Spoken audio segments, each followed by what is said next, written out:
Do you ever just be bad at doing something super simple? This week's vlog, we're doing a little different. First of all, slightly different perspective. Look, logs. Second of all, I don't have a ton of progress to show because I just don't. So we're going to hang out with the crankiest dog in the world who's here off camera whining at me. Maybe you see him. That is so rude. We are going to get through row 5 of the diamond lace top that I am making for my sister for Christmas, and have a little chit chat and get it onto its needle placeholders so that I can start the back half, because it's worked 2 halves and then I join it for working in the round. But first, someone needs to get out of here. Oh, this is Henry. Okay, come, I'll let you out. Let's go. So, this week was lovely and festive. We did decorating over the weekend, which, as you can see, we've got some stockings hanging up here. In my office, which is really, really nice. Little festivities. There's a few other small decorations. A tiny little Santa village above that window. A Santa in a sleigh above that window that are miniatures for HO scale trains, which, if you haven't gotten the theme, is we like tiny things in this house. So that has been going on. Last week was my birthday, which was lovely and chill, but I got some really, really nice gifts in the mail. I mean, one of them technically wasn't a gift specifically for my birthday, but I got my last shipment of 2023 of the Mother of Purl's mystery fiber subscription, which you saw last week, and my obsession with it. So good. We love.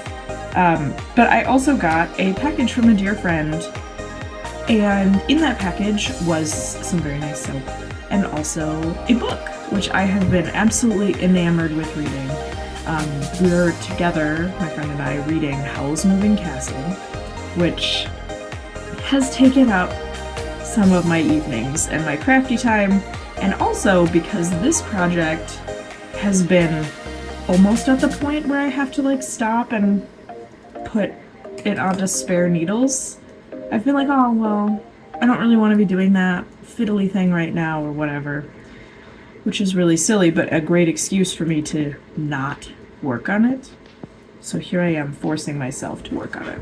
I've also gotten to a point in the book that I want to pause until we have our weekly book club chat to discuss. So hopefully tonight I will be working on this.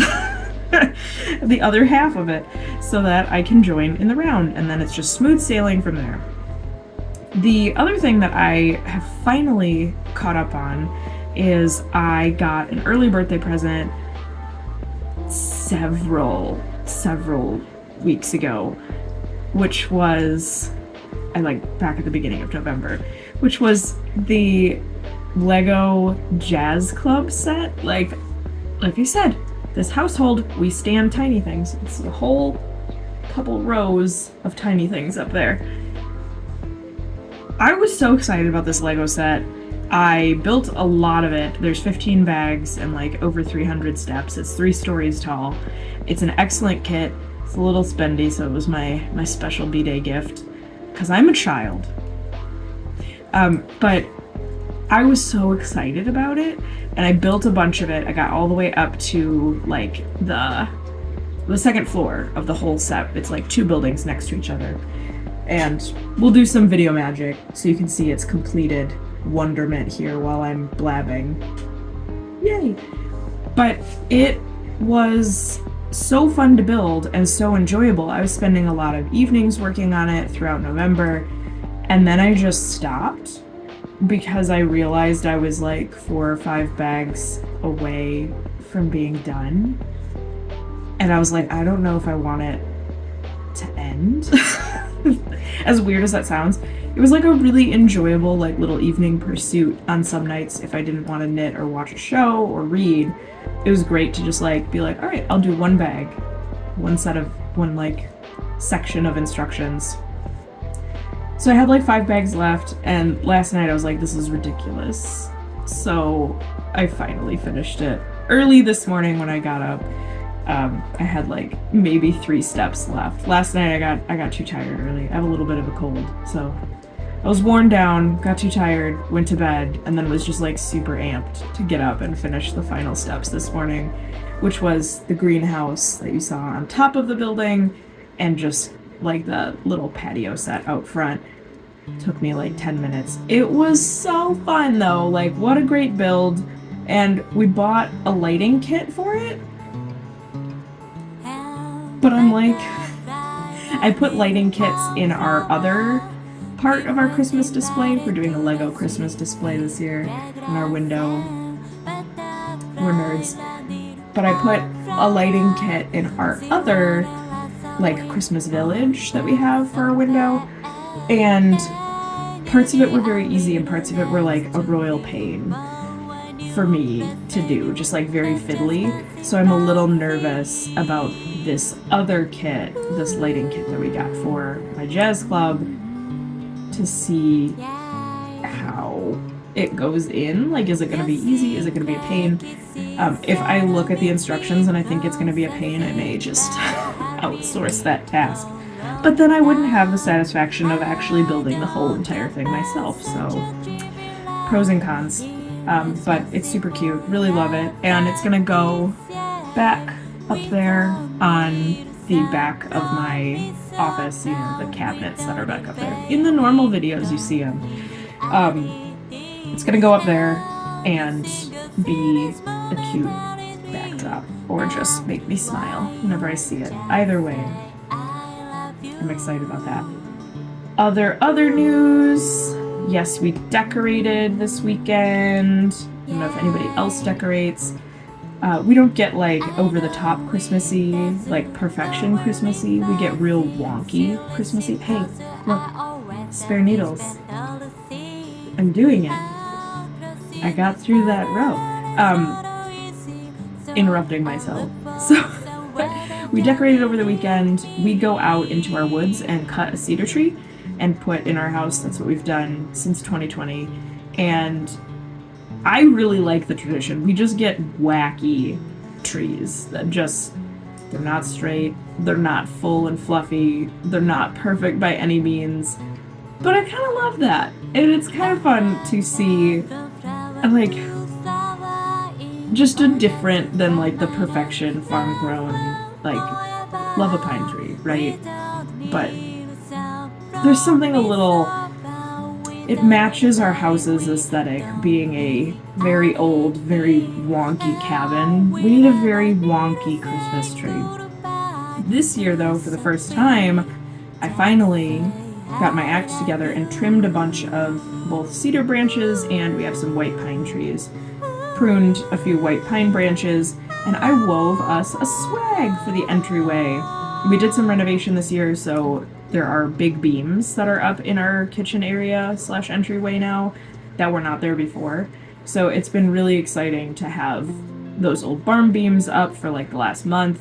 It looks really nice, but getting them up and then having them be decorated is really nice.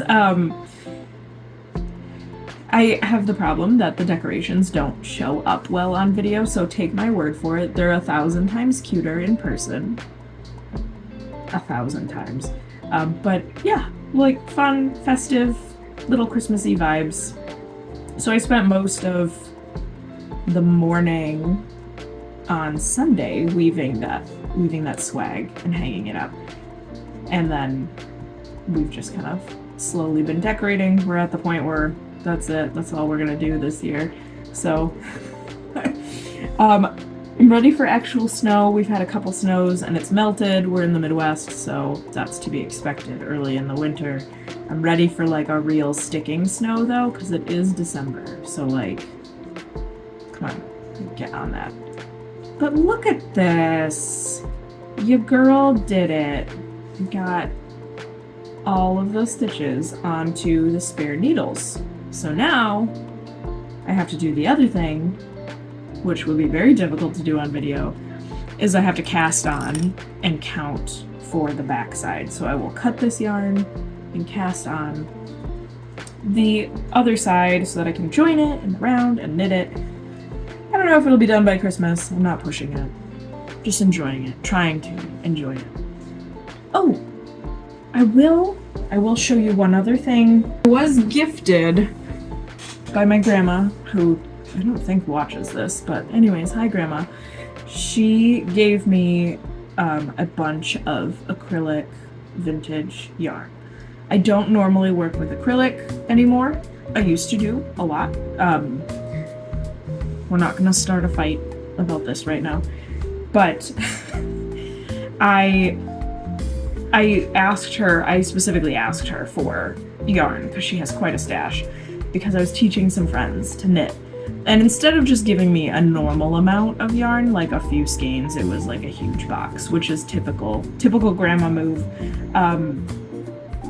So I sorted through, gave my friends a bunch, and I picked out a few skeins that I particularly was enamored with because I want to make something.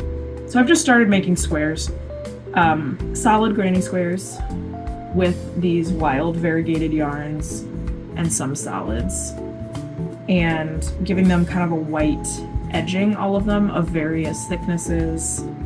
Maybe like that one just has one round, but all the variegations have a little white in them. So it kind of, to me, I'm like, it makes them look a little bit more tie-dyed when you get that white from the variegated yarn that matches up with the solid white. So the goal is, there is no goal, first of all. There's no plan. I had an initial plan, but we've thrown that to the wind. This was the crochet project. I was like, let's just start one last week that I alluded to. But the general vibe is, let's make some garment out of these. I have toyed around with a lot of different ideas in my head. Some of them have been inspired by other things I've seen from similar squares.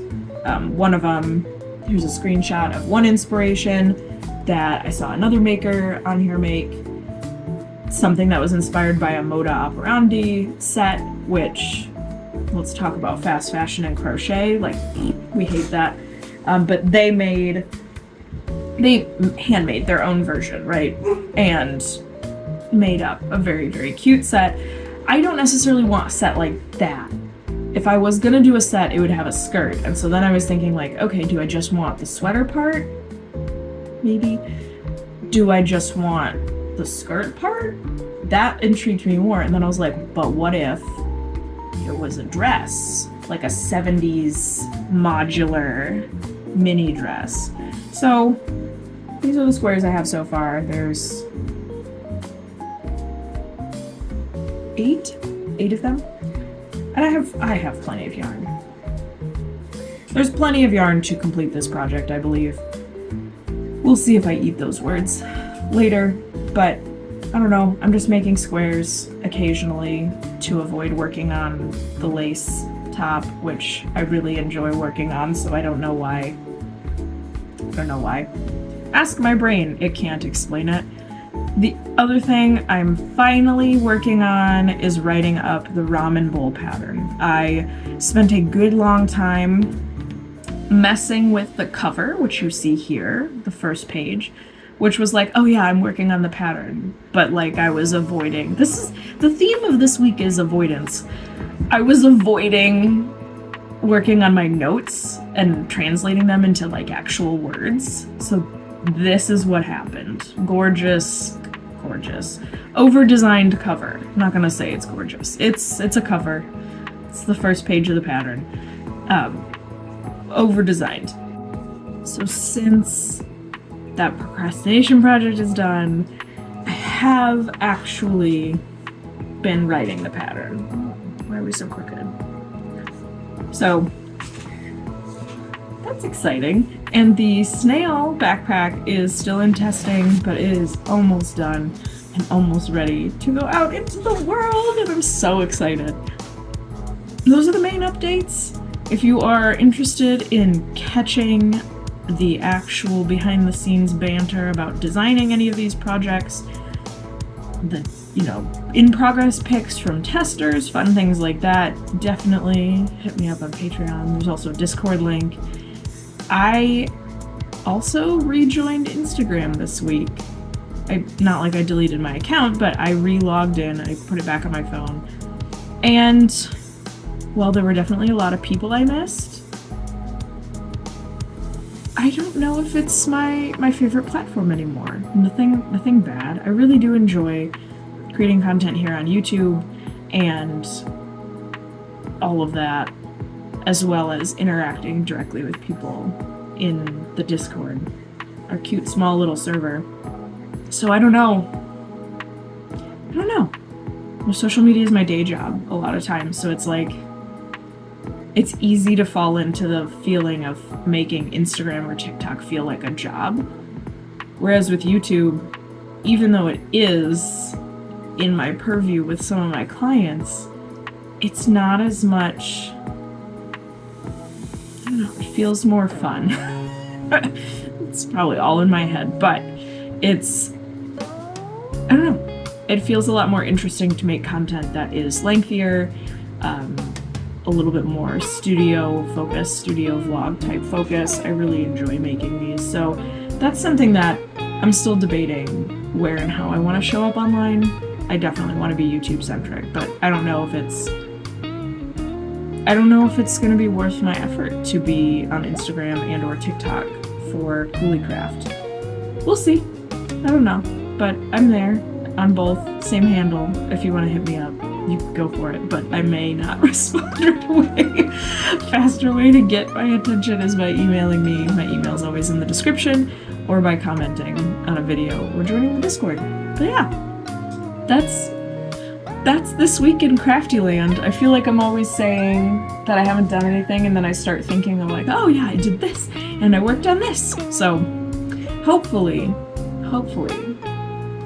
I'll be very, very well behaved and cast on the other half of that top.